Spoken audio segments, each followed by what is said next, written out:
Um abraço muito carinhoso a você que acompanha o Palavra Viva. Hoje, dia 1º de abril, 22 horas e 21 minutos. Um abraço carinhoso a você que nos acompanha. Muito obrigado pela sua audiência.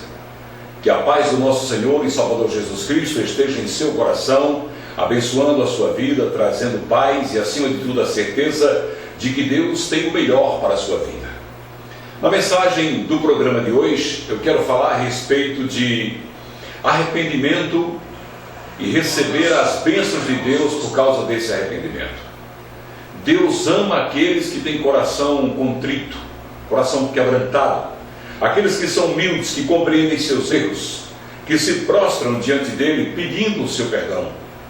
Eu quero aqui usar para exemplificar essa mensagem de hoje o rei Davi, o mais consagrado rei de Israel. Você está aí com sua Bíblia? Abra sua Bíblia no Salmo 51, esse salmo belíssimo que narra o momento em que Davi se arrepende, se prostra diante de Deus, se humilha diante de Deus, quando ele aceita que Deus deve castigá-lo pelo seu pecado, mas que ele pede: Senhor, não retires de mim o teu espírito. Pede a misericórdia de Deus, clama pela misericórdia de Deus. Davi, naquele momento, havia sido confrontado a mandado de Deus pelo profeta Natã, depois de ter adulterado com Batseba. Vamos ler a palavra? Salmo 51, Salmo de Davi. Vamos ler aqui o versículo 1, 2, 3 e 4. Até o 5, depois vamos pular para o 11.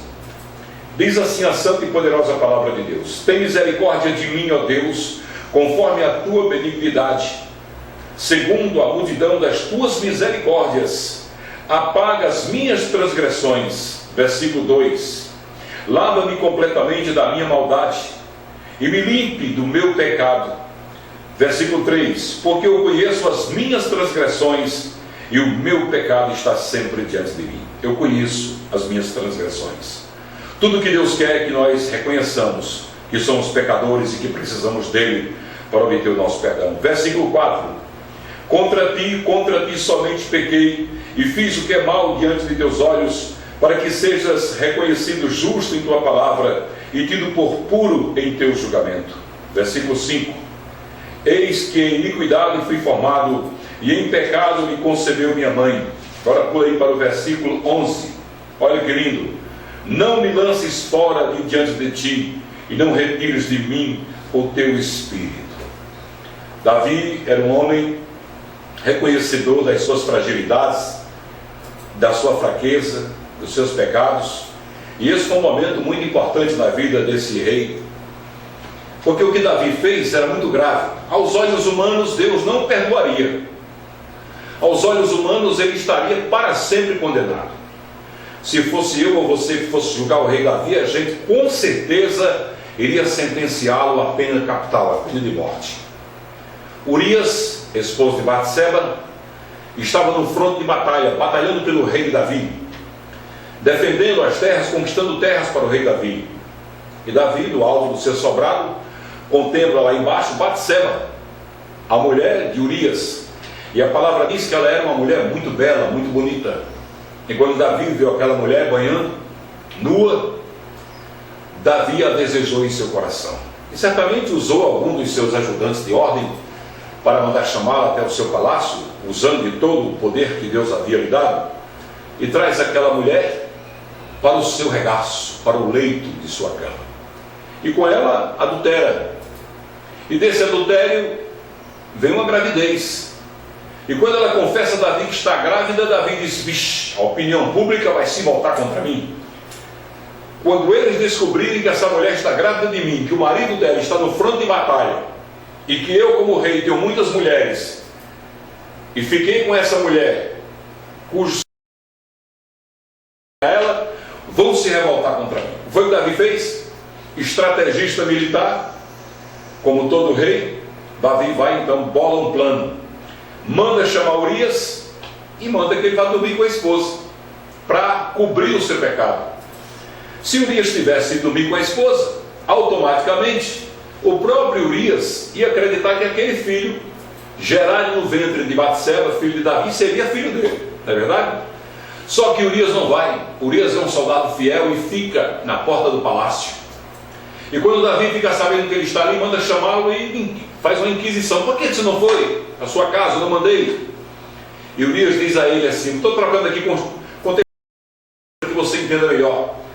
Como é que eu posso, rei, dormir com a minha esposa? Como é que eu posso dormir no conforto do meu lar? Se meus companheiros estão no fronte de batalha defendendo o teu reino e morrendo por ti, me manda para lá, eu quero lutar. E Davi faz uma carta para Joabe, comandante do seu exército, e manda que ele coloque Urias na frente de batalha e recue o exército, para que Urias fique sozinho e só se torne um frágil soldado e seja morto pela mão inimiga. E Urias leva nas suas próprias mãos a sua sentença de morte. Olha que coisa! Olha que crime premeditado, que pecado abominável aos olhos de Deus. E Urias vai. E Urias, por fidelidade ao rei, não abre aquele selo real para ler aquela carta. Urias entrega na mão daquele que seria o seu executor, aquele que executaria a forma como ele seria morto. O general Joabe, o general faz, o general não compreendia, não sabia nada que estava acontecendo, mas como obediente deve ter dito: o rei mandou, palavra de rei, ninguém questiona, cumpre-se. Mandou Urias para a frente de batalha, recuou o exército e Urias foi morto. E Davi, automaticamente, após isso, Davi assume a mulher de Urias. Aí não tinha nada contra, ele morto. Davi tentou fazer com que ele assumisse o filho que era dele, não deu certo. Mandou ele para a frente da batalha para que ele fosse morto, porque uma vez viúva, o rei podia ficar com aquela mulher para ele, como ficou com Abigail. Mas o que acontece? Davi achou que estava tudo resolvido. Está tudo mil maravilhas. Não tem hora que você pega e acha que está tudo certo? Não, está tudo certo porque ninguém viu, eu fiz, ninguém ficou sabendo, só eu sei, não vou contar para ninguém, ninguém vai ficar sabendo. Mas você esquece de um detalhe: há um Deus que vê e que é justo juiz. Há um Deus que te ama o pecador, mas abomina o pecado. Aí Deus manda o profeta Natan chegar a Davi e dizer: olha que eis que no teu reino tem um homem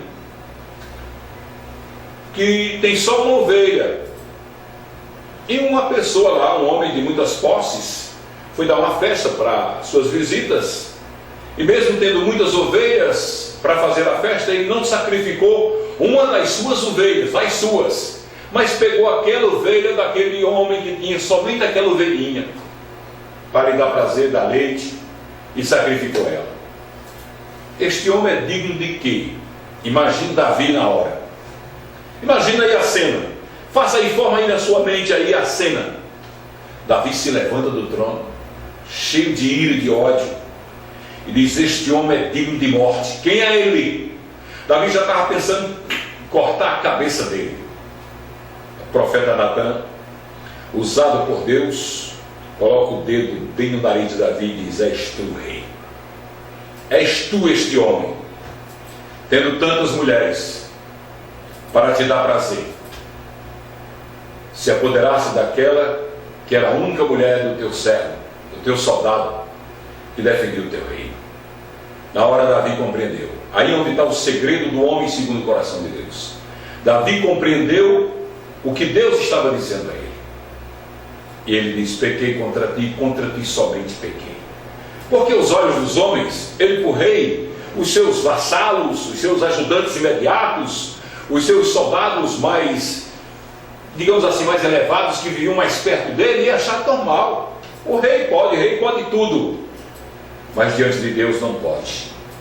E Davi se humilha e escreve este lindo salmo, esse cântico de arrependimento, pedindo a Deus perdão: não retires de mim o teu Espírito, porque sem o Espírito Santo nós não somos absolutamente nada. O Consolador é que nos mostra quando estamos certos ou errados. Mas mediante esta mensagem, que parece ser triste porque realmente é triste, porque ela advém de um crime de assassinato premeditado, foi planejado, executado contra um amigo, contra um soldado fiel que batalhava por ele, estava no fronte de batalha. Foi uma covardia tremenda do rei Davi. Mas nem mesmo este pecado tão cruel tirou de Deus a vontade de cumprir os planos dele na vida de Davi. Por mais que eu erre, por mais que você erre, os projetos de Deus para a tua vida não podem ser frustrados. Ninguém pode mudar o que Deus tem para a tua vida. Receba essa palavra profética dessa mensagem de hoje. Ninguém muda os planos de Deus para o teu viver. Não há autoridade que mude aquilo que Deus tem para você. Os planos de Deus não serão frustrados. Aquilo que Deus tem para você